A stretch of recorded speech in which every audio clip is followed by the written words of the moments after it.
Live cities की night bulletin दिन भर बिहार में आपका स्वागत है। मैं गरिमा भारती। सबसे पहले आज की सुर्खियों पर एक नजर। मुख्यमंत्री नीतीश कुमार ने जनता दरबार में निपटाए 100 से अधिक मामले। जनता दरबार में बार बार प्रणाम कर रहे फरियादी को मुख्यमंत्री ने दी नसीहत। 20 अक्टूबर को राष्ट्रपति रामनाथ कोविंद आएंगे पटना। 45 घंटे से अधिक देर तक रुकेंगे बिहार की धरती पर। जम्मू कश्मीर में बिहारी मजदूरों की हो रही हत्याओं पर सियासत तेज। जीतन राम मांझी बोले, नहीं संभल रहा तो 15 दिनों के लिए बिहारियों के हाथों में दे दीजिए जम्मू कश्मीर। उपचुनाव को लेकर राजनीतिक पार्टियों का चुनाव प्रचार चरम पर। लगातार दूसरे दिन तेजस्वी ने तारापुर विधानसभा क्षेत्र में की रैली। पंचायती राज मंत्री सम्राट चौधरी 2 दिनों के यूपी दौरे पर। पेट्रोल डीजल के बढ़ते दाम पर आरजेडी सुप्रीमो लालू यादव ने डबल इंजन की सरकार पर किया हमला। दिवाली छठ पर बिहार आ रहे लोगों को दिखाना होगा वैक्सीनेशन सर्टिफिकेट। और पंचायत चुनाव के चौथे चरण का आज थम गया प्रचार अभियान। अब खबरें विस्तार से। सीएम नीतीश कुमार ने आज एक बार फिर जनता दरबार में मुख्यमंत्री कार्यक्रम में सुनवाई की। इस दौरान उन्होंने 100 से अधिक फरियादियों की समस्याओं को निपटाया। आज के जनता दरबार में कृषि विभाग, ग्रामीण विकास, ग्रामीण कार्य समेत अन्य विभागों की शिकायतों पर सुनवाई की। सुनवाई के दौरान कई ऐसे मामले आए जिन्हें सुनकर सीएम को काफी आश्चर्य भी हुआ और उन्हें गुस्सा भी आया। जनता दरबार में पहुंची भागलपुर जिले के खुठा पंचायत की वार्ड सदस्य पिंकी कुमारी ने तो अपने पति पर ही काम में बाधा पहुंचाने का आरोप लगाया। पिंकी कुमारी ने कहा कि मैं नल जल योजना का काम करवा रही हूं, लेकिन मेरे पति काम में रुकावटें पैदा कर रहे हैं। उनकी शिकायत सुनकर नीतीश कुमार ने अधिकारियों से बात की और इस मामले को गंभीरता से देखने का निर्देश दिया। इसी तरह कई मामले आए जिन्हें फौरन निपटाया गया। जनता दरबार में आज मुख्यमंत्री नीतीश कुमार उस समय नाराज हो गए जब एक फरियादी प्रणाम पर प्रणाम किए जा रहा था। जब युवक ने कई बार प्रणाम किया तो नीतीश कुमार चिढ़ गए। उन्होंने कहा कि प्रणाम छोड़िए, पहले अपना काम बताइए। उन्होंने यह भी कहा कि हम तो पहले ही सभी को प्रणाम कर दिए हैं, तो यहाँ आकर प्रणाम करने की क्या जरूरत है। इसी तरह कृषि विभाग से रिटायर्ड प्रखंड कृषि पदाधिकारी ने तेज आवाज में कहना शुरू कर दिया कि बिहार बहुत बड़ा है, हम भीख मांग लेंगे लेकिन कृषि विभाग में नहीं जाएंगे क्योंकि कृषि विभाग के निदेशक ने हमारी पेंशन रोक दी है। यह कहकर रिटायर्ड शख्स जोर जोर से चिल्लाने लगा। इस पर मुख्यमंत्री को गुस्सा आ गया। कहा कि हल्ला क्यों कर रहे हैं, कृषि विभाग के पास भेजे हैं, वहां जाइए। बाद में सीएम ने मीडिया से बात की और जम्मू कश्मीर की घटना पर चिंता जताई।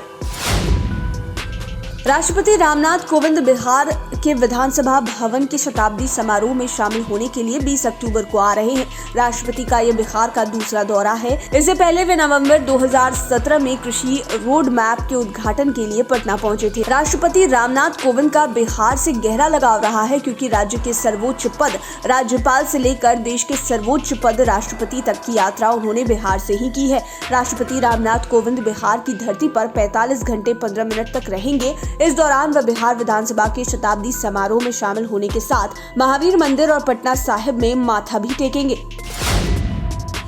जम्मू कश्मीर में हो रहे लगातार आतंकी हमले पर बिहार में सियासत तेज हो गई है। इस सियासत में महागठबंधन ही नहीं, सत्ता पक्ष के लोग भी अपने अपने हिसाब से बयानबाजी कर रहे हैं। नेता प्रतिपक्ष तेजस्वी यादव ने कहा कि बिहार में रोजगार की कमी की वजह से ही बिहार के लोग दूसरे राज्यों में जाकर काम करने को मजबूर हैं और वे सब वहां भी सुरक्षित नहीं है। दूसरी ओर केंद्रीय मंत्री गिरिराज सिंह ने कहा कि पाकिस्तान के साथ कोई रिश्ता नहीं होना चाहिए, मैच भी नहीं होना चाहिए। वहीं बिहार सरकार में शामिल मंत्री नीरज कुमार बबलू ने भी पाकिस्तान की हरकत पर सवाल खड़ा किया तथा कहा कि इस देश से कोई रिश्ता नहीं होना चाहिए। बीजेपी प्रवक्ता निखिल आनंद ने कहा कि जम्मू कश्मीर में हत्या घोर निंदनीय है। हमारे सुरक्षा बल बिहारी भाइयों की हत्या का बदला चुन चुन कर लेंगे। जेडीयू और कांग्रेस के नेताओं ने भी घटना की निंदा की है। जम्मू कश्मीर में बिहार के मजदूरों की हत्या को लेकर सबसे कड़ी नाराजगी एनडीए में शामिल हम पार्टी के मुख्य और पूर्व मुख्यमंत्री जीतन राम मांझी ने जताई है। उन्होंने प्रधानमंत्री नरेंद्र मोदी को निशाने पर लेते हुए कहा कि अगर जम्मू कश्मीर के हालात प्रधानमंत्री नरेंद्र मोदी और गृह मंत्री अमित शाह से नहीं संभल रहे हैं तो उसकी जिम्मेदारी बिहारियों को दे दे। 15 दिनों में बिहार जम्मू कश्मीर के हालात सुधार देगा।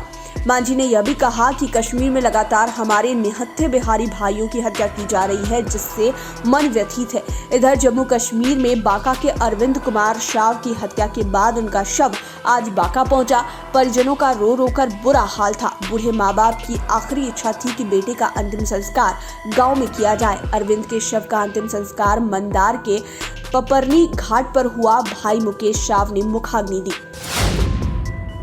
बिहार में होने वाली 2 सीटों के उपचुनाव को लेकर प्रचार अभियान जोरों पर है। तारापुर और कुशेश्वर स्थान में तमाम राजनीतिक दलों के नेता उतर गए हैं।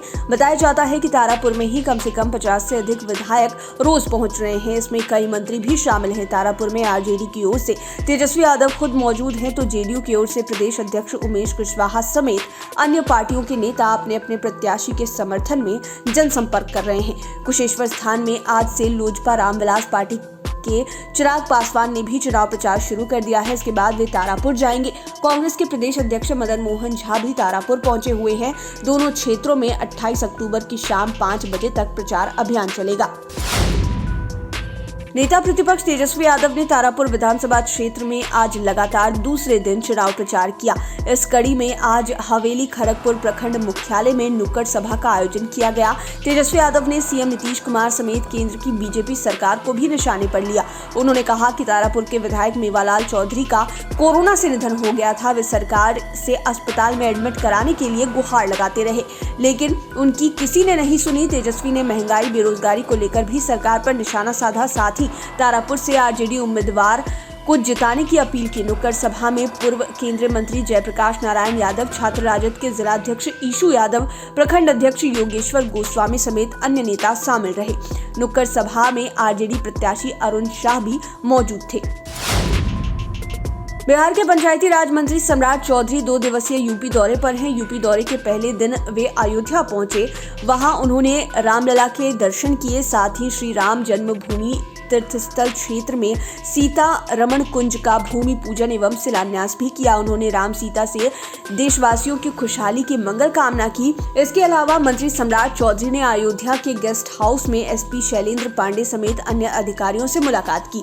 बैठक में बिहार में त्रिस्तरीय पंचायती राज को बेहतर बनाने, पंचायतों को सुदृढ़ीकरण समेत उनके विषयों पर यूपी के अधिकारियों से विस्तृत चर्चा की गई। दिवाली और छठ के मौके पर दिल्ली, मुंबई सहित देश के कोने कोने से बिहार के लोग अपने घर आते हैं। ऐसे लोगों के लिए मुख्यमंत्री नीतीश कुमार ने नया आदेश जारी किया है। दिवाली और छठ पर बिहार आने वाले सभी लोगों को कोरोना की जांच जरूर करानी होगी। यही नहीं, जिन्हें वैक्सीन नहीं लगी है उन्हें वैक्सीन भी लगाई जाएगी। इसके लिए वैक्सीनेशन सर्टिफिकेट देखा जाएगा। मुख्यमंत्री नीतीश कुमार ने ट्वीट कर कहा है कि स्वास्थ्य विभाग के साथ कोरोना की वर्तमान स्थिति की समीक्षा की गई। कोरोना की जांच, टीकाकरण, ब्लैक फंगस और टीबी सहित अन्य बीमारियों के बारे में विस्तार से जानकारी ली गई। साथ ही दिवाली एवं छठ महापर्व पर अन्य राज्यों से बिहार आने वाले लोगों का कोरोना जांच करने को भी कहा गया है। सीएम ने यह भी कहा कि टीकाकरण नहीं होने की स्थिति में ऐसे लोगों का टीकाकरण अनिवार्य रूप से स्वास्थ्य विभाग के अधिकारी कराएं। बिहार पंचायत चुनाव का चौथा चरण 20 अक्टूबर को है। इस चरण में 36 जिलों के 53 प्रखंडों में वोट डाले जाएंगे। इसके लिए आज चुनाव प्रचार थम गया। इस चरण में 799 मुखिया, 799 सरपंच, 119 जिला परिषद सदस्य समेत कुल 24,586 पदों के लिए मतदान होने हैं। इन तीनों पदों के अलावे पंच, वार्ड सदस्य और पंचायत समिति सदस्य के लिए भी वोट डाले जाएंगे। इसके लिए कुल 75,808 प्रत्याशी मैदान में किस्मत आजमा रहे हैं। इसमें महिलाओं की संख्या 40,283 है, जबकि पुरुष प्रत्याशियों की संख्या 35,525 है।